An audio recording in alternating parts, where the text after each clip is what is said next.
Okay, so the next topic that we're going over is electron configurations.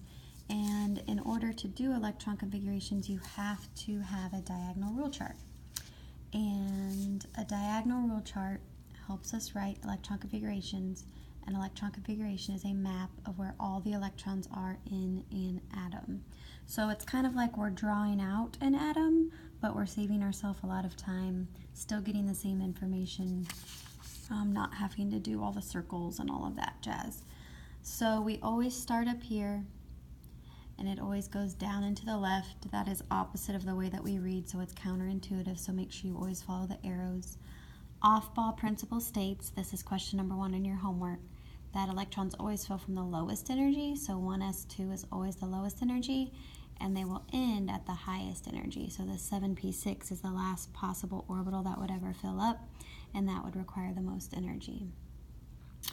On your diagonal rule chart, all the s's, those are orbitals, all the s orbitals should have a 2, because the s orbitals can hold up to 2 electrons. All the p's should have a 6. They can hold up to 6, they don't have to hold all 6. D's can hold up to 10, and F's can hold up to 14. So that's really important to have labeled. So what do those numbers mean? Well, the big number in front is telling you the energy level.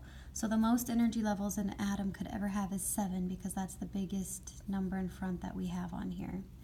The letter is the orbital. It can be S, P, D, or F. We really don't go into a lot of detail about that. I'll be showing you pictures to show the shape of them and how they become more complicated, and that's why it takes more energy. And then the small number, the superscript or the exponent, is the number of electrons. We will be focusing mostly on the number of electrons and the energy level for this. So how do you write an electron configuration? Well, first, you have to look up the atomic number of the element on the periodic table.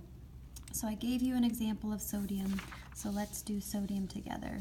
So if I look up sodium on the periodic table, it is atomic number 11.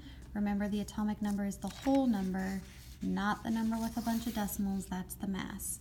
So sodium's number is 11, okay? So then I follow the arrows on the diagonal rule chart until the small numbers add up to the atomic number. So I always start here and I go down to the left. So the first orbital I come to is 1s2. So I write 1s2, comma. I come to the end of an arrow, when I come to the end of an arrow, I always go back and start at the right and go down and to the left. So the next orbital that I come to is 2s2. So far I have 2 plus 2 is 4 electrons, and I have to get to 11. So again, I've come to the end of an arrow, so I start back to the right. Next is 2p6, which would give me 10. 2 plus 2 is 4, plus 6 is 10. So I still need one more.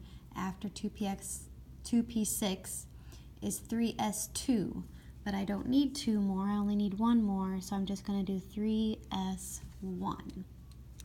This is the electron configuration for sodium. So this is telling me if I drew out sodium, I would have 11 protons in the nucleus.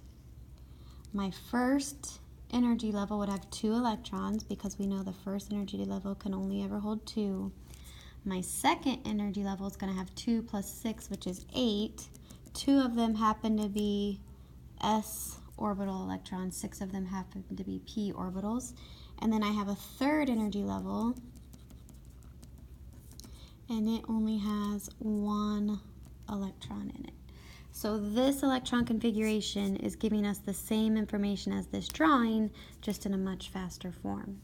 So next we need to talk about highest energy and outermost, because number 3 on your homework is going to ask you to do that. Well, since off-ball principle states lowest energy is always what you start with, and it always ends with highest energy, your highest energy is always the last orbital that you have written. So 3s1 is the last thing to fill up for sodium, so that's going to be the one that required the highest amount of energy. OE stands for outermost electrons. So the first thing I do is find my biggest big number. So my big number options here are 1, I have 2 2s, and 3. So my biggest big number is 3. That means I have 1, 2, 3 energy levels. So the outermost is my third, So that's my valence, because another way to say this is valence electrons. So I look at my third energy level and I count the number of electrons in it, because remember, we want to know how many valence electrons, and the little number tells me how many electrons. So there's 1 valence electron in sodium.